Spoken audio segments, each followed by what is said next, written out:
কেইজন মন্ত্ৰী গুৱাহাটীৰ মুখ্যমন্ত্ৰীৰ কাৰ্যালয়ৰ পৰা সংলগ্ন হয় আৰু কেইবাগৰাকী মন্ত্ৰী ডিব্ৰুগড়ত উপস্থিত থাকে। আজিৰ কেবিনেটে প্ৰধানমন্ত্ৰী নৰেন্দ্ৰ মোদী ডাঙৰীয়াক ধন্যবাদ জনায় যে যোৱাকালি ভাৰত চৰকাৰে নামৰূপত 12.7 লাখ মেট্ৰিক টন ক্ষমতাৰে ইউৰিয়া আৰু এমোনিয়া প্লান্ট এটা নিৰ্মাণৰ বাবে অনুমোদন জনায় আৰু এই গোটেই প্ৰকল্পটোৰ বাবে 10,601 কোটি টকা ধাৰ্য কৰে। মই বিনম্ৰতাৰে সৈতে ৰাইজক জনাব বিচাৰিম যে এই নামৰূপৰ ইউৰিয়া প্লান্ট বা এমোনিয়া প্লান্ট নিৰ্মাণৰ ক্ষেত্ৰত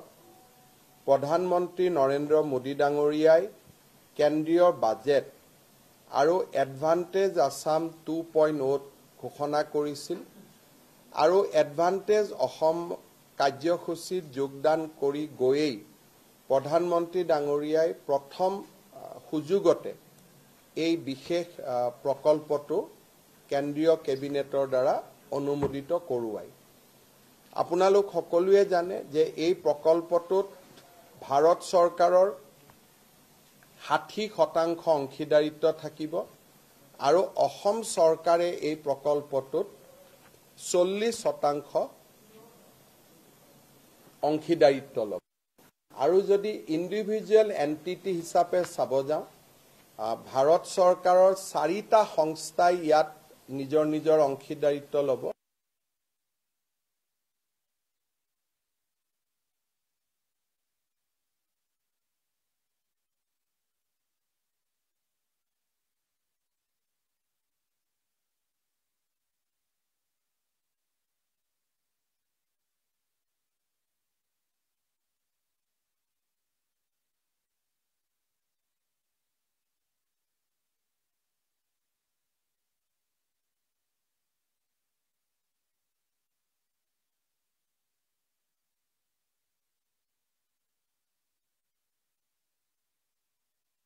প্ৰয়োজনীয় যিখিনি কাম কাজ কৰিব লাগে সেইখিনি আমি সমাপন কৰিবলৈ চেষ্টা কৰিম। আজিৰ কেবিনেটে আমাৰ মৰাণ জনগোষ্ঠীৰ বাবে এটা গুৰুত্বপূৰ্ণ সিদ্ধান্ত গ্ৰহণ কৰে। আমি সকলোৱে জানো যে অৰুণাচল প্ৰদেশৰ বিভিন্ন স্থানত মৰাণ জনগোষ্ঠীৰ লোকসকলে বাস কৰে, কিন্তু অৰুণাচল চৰকাৰে তেওঁলোকৰ যিয়ে অসুবিধা নহওক কিয় এই যুৱক যুৱতীসকলক বা বাসিন্দাসকলক স্থায়ী নাগৰিকত্বৰ প্ৰমাণপত্ৰ নিদিয়া বাবে বা PRC নিদিয়া বাবে অৰুণাচলত তেখেতসকলে বিভিন্ন সুবিধাৰ পৰা বঞ্চিত হ'বলগীয়া হয়। বিষয়টোৰ সম্পৰ্কত অৰুণাচলৰ মুখ্যমন্ত্ৰীৰ লগত মই যোগাযোগত আছো, কিন্তু যেতিয়ালৈকে অৰুণাচলত এই সমস্যাটো সমাধান নহয়, অৰুণাচলত বাস কৰি থকা মৰাণ জনগোষ্ঠীৰ লোকসকলক আমি অসমৰ PRC দিবলৈ সিদ্ধান্ত গ্ৰহণ কৰিছো। ইয়াৰ ফলত তেখেতসকলে অসমৰ চাকৰিৰ বাবেও নিজক চাকৰিত তেওঁলোকে প্ৰাৰ্থিত্ব দিব পাৰিব, অসমৰ মেডিকেল ইঞ্জিনিয়াৰিং কলেজ আদিতো তেওঁলোকে অংশগ্ৰহণৰ সুবিধা পাব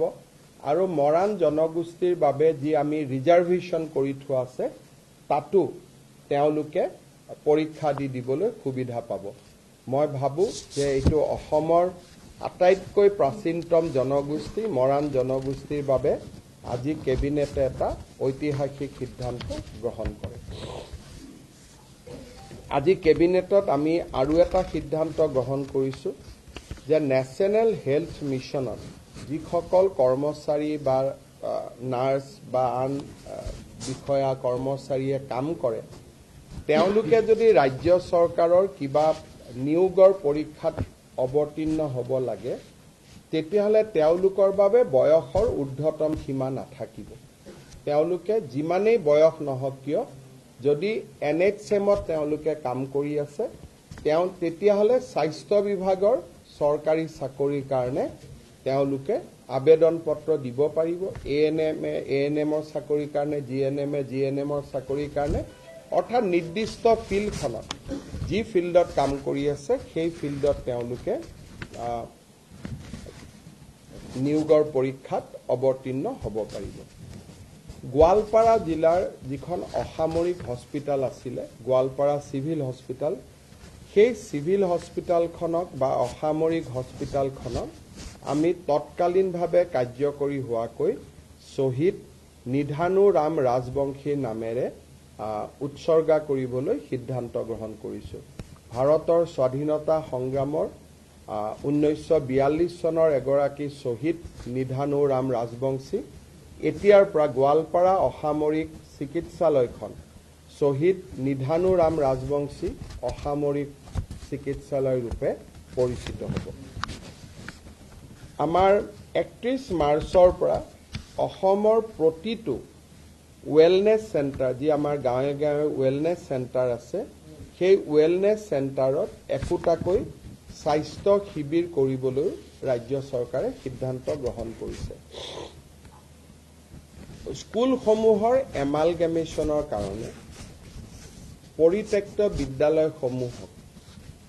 যিকোনো চৰকাৰী কামত যাতে আমি ব্যৱহাৰ কৰিব পাৰোঁ তাৰ বাবে বহু দিনৰ পৰা এটা চিন্তা চৰ্চা চলি আছিল আজি কেবিনেটে সিদ্ধান্ত লয় যে যেতিয়া কোনোবা স্কুল এমালগেমেটেড হৈ যাব তেতিয়াহ'লে সেই মাটি তৎকালীনভাৱে জিলা আয়ুক্তৰ হাতলৈ গুচি যাব শিক্ষা বিভাগৰ পৰা জিলা আয়ুক্তলৈ যাব চৰকাৰী কাম-কাজত জিলা আয়ুক্তই তাক আবণ্টন কৰিব পাৰিব অনা চৰকাৰী কাম-কাজৰ বাবে বা এনজিঅ আদিৰ বাবে যদি আবেদন হয় চৰকাৰৰ অনুমোদন লৈ জিলা আয়ুক্তই এনে খালি হৈ থকা বিদ্যালয়সমূহ আবণ্টন কৰিব পাৰিব আজি কেবিনেটত এইটো এটা গুৰুত্বপূৰ্ণ সিদ্ধান্ত লোৱা হয় প্ৰাগজ্যোতিষপুৰ ইউনিভাৰ্চিটি আৰু আমাৰ আউনীআটী বিশ্ববিদ্যালয় এই দুইখন বিশ্ববিদ্যালয়ৰে যিখন ফাৰ্ষ্ট ষ্টেটু বুলি কয়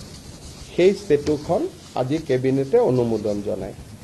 doctor Bhupen Hazarika regional government film আৰু টেলিভিছন ইনষ্টিটিউটৰ অধ্যাপিকাসকলক কেবিনেটে AICT স্কেল দিবৰ বাবে আজি সিদ্ধান্ত গ্ৰহণ কৰে জোনাই বিধানসভা সমষ্টিত আজি কেবিনেটে চিমেণ্ট চিচি টাঙনি ডেভেলপমেণ্ট ব্লক নামে নতুন ব্লক এটা নিৰ্মাণ কৰে জোনাই সমষ্টিটো যথেষ্ট ডাঙৰ সমষ্টি আছিল এটাই মাত্ৰ তাত ব্লক থকাৰ বাবে ৰাইজৰ অসুবিধা হৈছিল আজি জোনাই সমষ্টিত আমি চিমেণ্ট চিচি টাঙনি উন্নয়ন খণ্ড নামে আৰু এটা উন্নয়ন খণ্ড গঠনৰ সিদ্ধান্ত গ্ৰহণ কৰোঁ আজি আমাৰ কেবিনেটত কমতাপুৰ মৰাণ আৰু মটক অট'নমাছ কাউন্সিলৰ তিনিওখন বিল সংশোধন কৰাৰ বাবে সিদ্ধান্ত গ্ৰহণ কৰা হয় এই সিদ্ধান্তৰ ফলত কমতাপুৰ পৰিষদত কোচ ৰাজবংশীৰ উপৰিও ST SC OBC আৰু MOBC থকা গাঁওসমূহো সন্নিৱিষ্ট হ'ব মৰাণ আৰু মটক কাউন্সিল দুখনতো সেই ধৰণে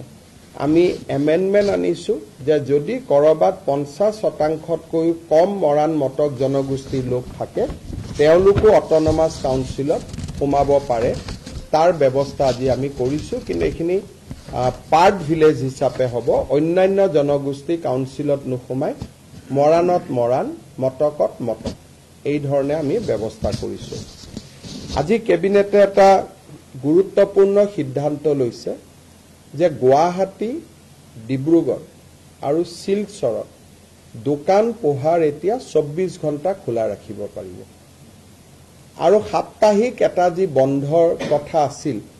এতিয়াৰ পৰা সাপ্তাহিক বন্ধটো নাথাকিব চৰকাৰী নিয়মত নাথাকিব কোনোবাই বন্ধ কৰিব খুজিলে কোনো আপত্তি নাই ডিব্ৰুগড় গুৱাহাটী আৰু শিলচৰ পৌৰ নিগম মিউনিচিপালিটি কিন্তু বাকি টাউনসমূহত যাক এই গুৱাহাটী ডিব্ৰুগড় শিলচৰ মিউনিচিপালিটি কৰ্পোৰেশ্যন কিন্তু বাকি টাউনসমূহতো ৰাতি 2টা বজা পৰ্যন্ত দোকান পোহাৰ খোলা ৰাখিব পাৰিব গ্ৰাম্যাঞ্চলত ৰাতি 11 বজালৈকে দোকান পোহাৰ খোলা ৰাখিব পাৰিব, যাতে আমাৰ ক্ষুদ্ৰ ব্যৱসায়ীসকলৰ উপাৰ্জন বৃদ্ধি হয়। তাৰ বাবে আমি এই ব্যৱস্থাটো গ্ৰহণ কৰিছোঁ। কিন্তু শ্ৰমিকক বছৰত সপ্তাহত 48 ঘণ্টাতকৈ বেছি কাম কৰাব নোৱাৰিব, একেটা ষ্ট্ৰেচত 9 ঘণ্টাতকৈ বেছি কাম কৰাব নোৱাৰিব। আৰু শ্ৰমিকক মই 24 ঘণ্টা দোকান খোলা ৰাখিলোঁ, তাৰমানে শ্ৰমিকৰ 3টা শিফ্ট কৰিব লাগিব। তাৰমানে শ্ৰমিকসকলক কষ্টত দি পেলাই এইটো সুবিধা নহয়। ইয়াৰ ফলত এমপ্লয়মেণ্ট যাতে বৃদ্ধি হয়। 9 আৱাৰ্ছৰ কাৰণে যদি দোকানখনে 2টা এমপ্লয়ী ৰাখিছিল, এতিয়া 24 ঘণ্টাৰ কাৰণে তেওঁ 2টা 3টা শিফ্টত আৰু 4জন বেছিকৈ এমপ্লয়ী ল'ব, যাতে আমাৰ অসমত নিয়োগৰ সুবিধা হ'ব পাৰে, ব্যৱসায় বাণিজ্য ভাল হ'ব পাৰে বিহুৰ বতৰৰ আগত, পূজাৰ বতৰৰ আগত। তাৰ বাবে আমি এই সিদ্ধান্ত গ্ৰহণ কৰিছোঁ আৰু মই ভাবোঁ যে এই সিদ্ধান্তই আমাৰ অসমৰ ব্যৱসায়ী মহলক যথেষ্ট সহায় কৰিব। আমাৰ অসমৰ কামৰূপ আৰু বঙাইগাঁও জিলাত 2খন PRF আছিল। PRF মানে প্ৰপ'জ ৰিজাৰ্ভ ফৰেষ্ট। এখনৰ নাম চৰাইবাহা, এখনৰ নাম খোৰাগাঁও। এই 2খনকে আমি ৰিজাৰ্ভ ফৰেষ্টলৈকে আজি কনভাৰ্ট কৰিছোঁ। তাৰ ফলত অসমত বনাঞ্চলৰ মাটিকালি বৃদ্ধি হ'ব। এই 2খন প্ৰপ'জ ৰিজাৰ্ভ ফৰেষ্ট হোৱাৰ বাবে আমাৰ ৰিজাৰ্ভ ফৰেষ্টৰ মাটিকালি 700 হেক্টৰ বৃদ্ধি পাব। আজি আমাৰ কেবিনেটত আৰু এটা সিদ্ধান্ত গ্ৰহণ কৰা হয়। ডেভেলপমেণ্ট কাউন্সিলসমূহে কেতিয়াবা নিজৰ বাজেট নাথাকিলেও অতিৰিক্তকৈ কিছুমান অৰ্ডাৰ আদি দিয়া দেখা যায়। কিছুদিন আগতে তেনেকৈ সোণোৱাল কছাৰী কাউন্সিলত খেলি মেলি হৈছিলে, আমৰি কাৰ্বিত খেলি মেলি হৈছিল। কাউন্সিলে নিজৰ বাজেটতকৈ বেছি ধনৰ কোনো ঠিকা দিব নোৱাৰিব বুলি আজি কেবিনেটে নিজৰ বিধিখন সংশোধনী কৰে। চাহ বাগিচা অঞ্চলত ৰাস্তা বনাবৰ বাবে কেবিনেটে আজি 262 কোটি টকা অনুমোদন জনায়। আজিৰ কেবিনেটত আমি আৰু এটা সিদ্ধান্ত গ্ৰহণ কৰোঁ। আপোনালোকে জানে যে দীৰ্ঘদিন ধৰি অসমৰ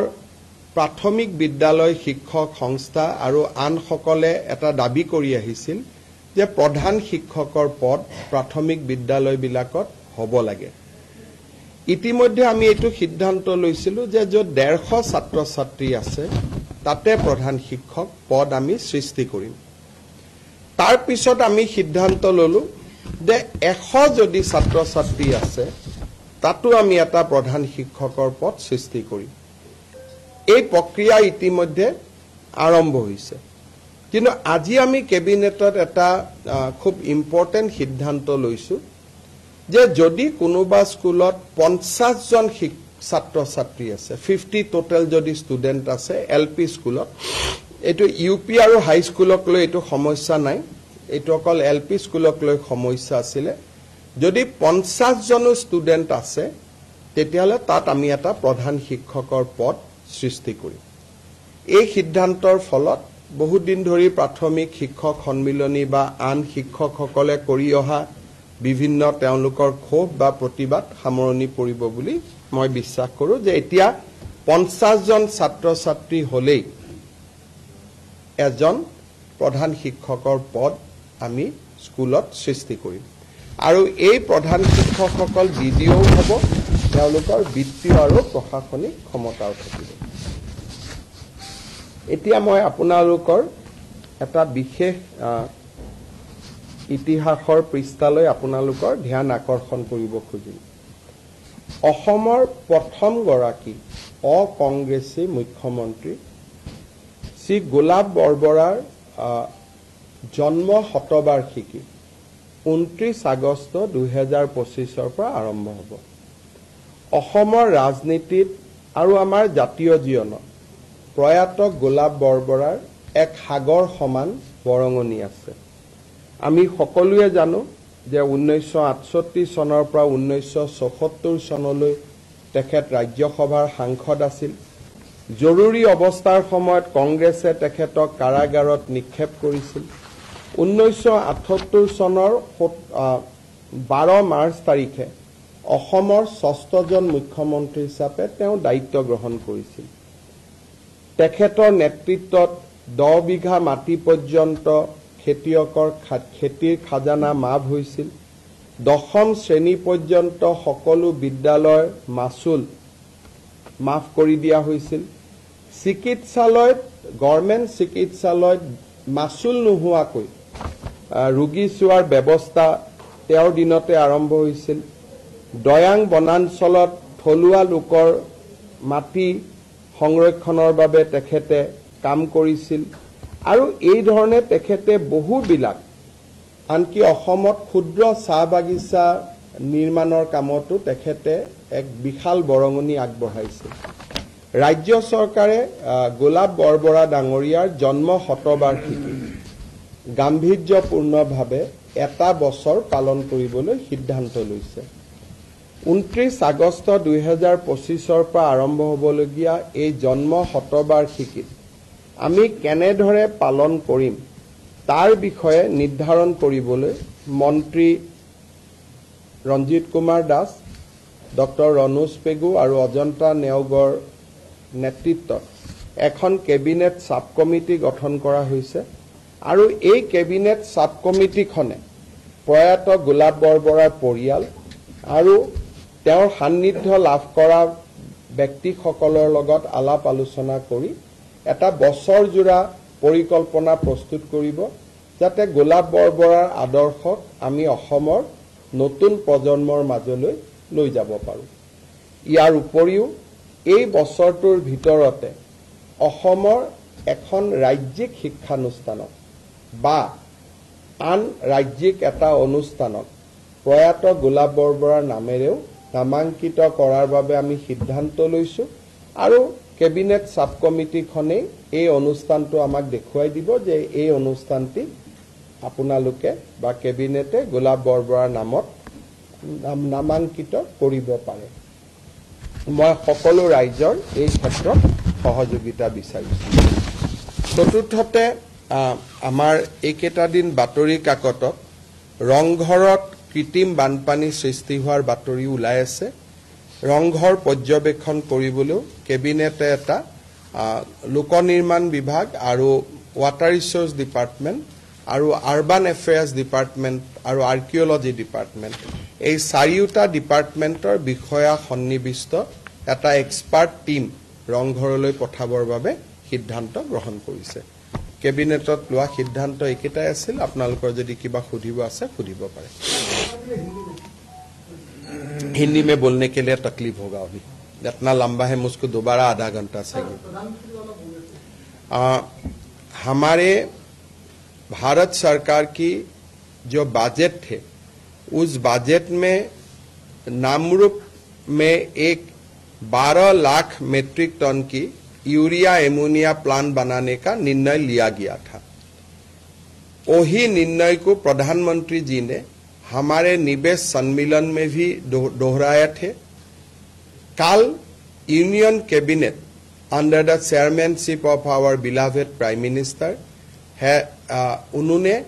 ये पूरा प्रकल्प को स्वीकृति दिया। आज हमारे कैबिनेट ने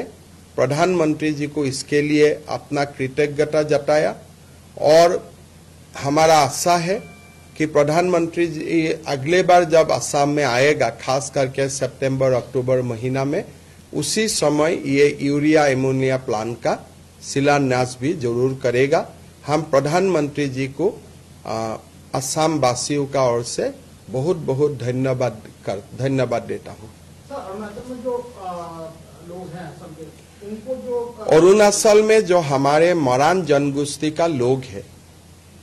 अभी तक अरुणाचल सरकार उनको परमानेंट रेसिडेंशियल सर्टिफिकेट नहीं दिया है। जब तक अरुणाचल परमानेंट रेसिडेंशियल सर्टिफिकेट नहीं देगा तब तक असम सरकार उनको परमानेंट रेसिडेंशियल सर्टिफिकेट असम का देने का काम करूंगा। लेकिन हम लोग निरंतर प्रयास करूंगा कि अरुणाचल में भी वो लोगों को पीआरसी मिले।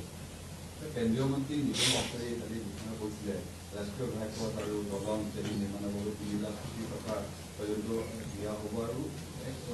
আমেৰিকাৰ সমপৰ্যায়লৈকে লৈ যোৱা হ'ব বুলি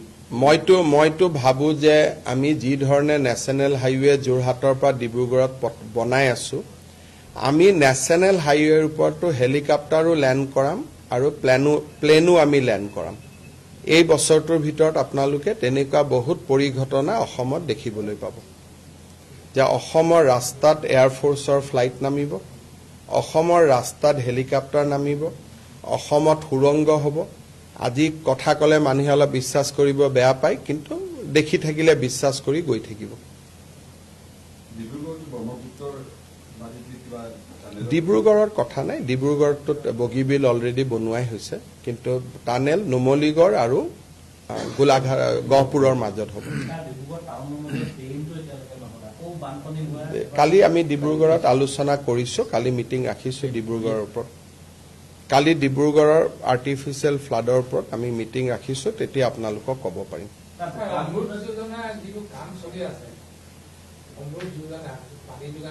মন্ত্ৰীসকল আছে সুধি ল'ব মোৰ ইমান কথা মনত নাথাকে আমাৰ গুৱাহাটীতো মানুহে কয় কিন্তু ৰাস্তা বেয়া নকৰাকৈ পানীৰ পাইপ কেনেকে ফুটিব তেনেকুৱাটো টেকনলজি কতো নাই পানী যদি লাগে এই গোটেই ঘটনাবোৰ যেনেকে সন্তান এটা মাতৃৰ গৰ্ভত নথকাকৈ প্ৰসৱ হ'বই নোৱাৰে আৰু মাতৃয়ে প্ৰসৱ বেদনা পাবই লাগিব সেই ধৰণে বিকাশৰ আগত এটা প্ৰসৱ বেদনা মানুহে পায় আৰু সেই প্ৰসৱ বেদনাখিনি যোনে গ্ৰহণ কৰে তাৰ বিকাশ হয় আৰু যাৰ প্ৰসৱ বেদনাখিনি গ্ৰহণ কৰিব নোৱাৰে সেই জায়গাত বিকাশ নহয় গতিকে তাৰ কোনো উপায় নাই যদি আপোনালোকক পানী লাগে ৰাস্তা খান্দিবই লাগিব ৰাস্তা লগে লগে এখন অসমে হয় আৰু লগে লগে ক'ত হ'ব আৰু আমি আমাৰ এটা স্পীড আছে আপুনি খান্দাৰ লগে লগে যদি কৰিব যায় কালি পৰখি আপোনালোকে নিউজ কৰিব যে গভৰ্ণমেণ্টে ক'ৰ পৰা কণ্ট্ৰেক্টৰ আনিলে নিশাৰ ভিতৰতে ঠিকাদাৰ নিযুক্তি নিশাৰ ভিতৰতে লুণ্ঠন আমি চব কৰিব পাৰো আপোনালোকৰ হেডলাইন বিলাকে আমাক বান্ধি ৰাখে নহয় কামটোতো চলি আছে মই কালিও চাব যাম 5000 এখনতো প্ৰায় ৰেডিয়ে হৈ যাব কিন্তু মই অলপ চেষ্টা কৰিছো যাতে অলপ গোটেইখন ঘেৰাও কৰি হ'ব পাৰে স্যাৰ অৰুণাচলৰ যেটো মেটাৰ কলে মৰাণ কমিটি স্যাৰ তাতো একচুয়ালি ছটা জনগোষ্ঠীয়ে আন্দোলন কৰি আছে পাৰ্টিকুলাৰলি পিআৰসি মোক মৰাণ সকলে সাক্ষাৎ কৰিছে আন জনগোষ্ঠীও যদি মোক সাক্ষাৎ কৰে তাতো ব্যৱস্থা লয় আমাৰ যেটো লেকান যেটো কনস্টিটুৱেন্সি আছে মোক এতিয়ালৈকে মৰাণ সকলে সাক্ষাৎ কৰিছে স্মাৰক পত্ৰ দিছে মই কৰি দিছো আৰু যদি কাবাৰ পেটত ভোক আছে আমাক ক'ব কিন্তু অৰুণাচলৰ আন্দোলনটোৰ সংজ্ঞাটো অসম চৰকাৰে ল'ব নোৱাৰে কিন্তু অসমৰ যদি কোনবা কমিউনিটি তাৰ কাৰণে এফেক্টেড হৈছে যেহেতু আমি আনডিভাইডেড উত্তৰ পূৰ্বাঞ্চল আছিলো কোনোবা নিগোষ্ঠী যদি এফেক্টেড হৈছে মোক স্মাৰক পত্ৰ দিলে মই বিবেচনা কৰিম মৰাণ সকলে মোক স্মাৰক পত্ৰ দিছিলে কাৰণে বিষয়টো বিবেচনা কৰা হৈছে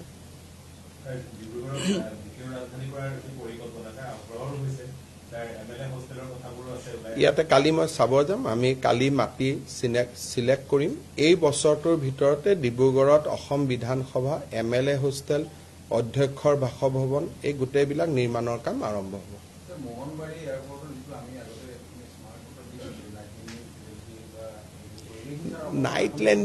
নাইট লেণ্ডিং ফেচিলিটিটো অলপমান কিবা CISFৰ ফালৰ পৰা দিগদাৰি হৈছে মই এবাৰ চাব লাগিব আপোনালোকে সৰ্বাদাকো ক'ব বিষয়টো কাৰণ গোটেইটো চেন্ট্ৰেল গভৰ্ণমেণ্টৰে তেওঁক এবাৰ মনত পেলাই দিব ময়ো মনত পেলাই দিম দোকানেতো ৱাইন শ্বপো হয় কিন্তু ৱাইন শ্বপখিনি আমি পুৰা 24 ঘণ্টা খুলিব নিদিও ৱাইন শ্বপখিনি অলপ আগতীয়াকৈ বন্ধ কৰি দিম ৱাইন শ্বপখিনি 2টামান বজালৈকে এতিয়া 12টালৈকে চলে তেওঁলোকক পুৰা গোটেই ৰাতি নিদিও তেওঁলোকক অলপ কমাই দিম সক নহলে এমপ্লয়মেন্ট নহব সেইকাৰণে কিন্তু ৱাইন শ্বপখিনি গোটেই ৰাতি দিলে অলপ বেয়া হ'ব সেইকাৰণে সেইটো এতিয়া ৱাইন শ্বপখিনি 12টাত হয় গুৱাহাটীত 2টালৈকে কৰি দিম বাকি জায়গাত 12টাই থাকিব বাকি ডিব্ৰুগড় শিলচৰ আদিত ৱাইন শ্বপটো বঢ়াই নিদিও কষ্ট হ'ব কিন্তু গুৱাহাটীতটো 24 ঘণ্টা প্লেন ৰেল আহি থাকে গতিকে গুৱাহাটীটো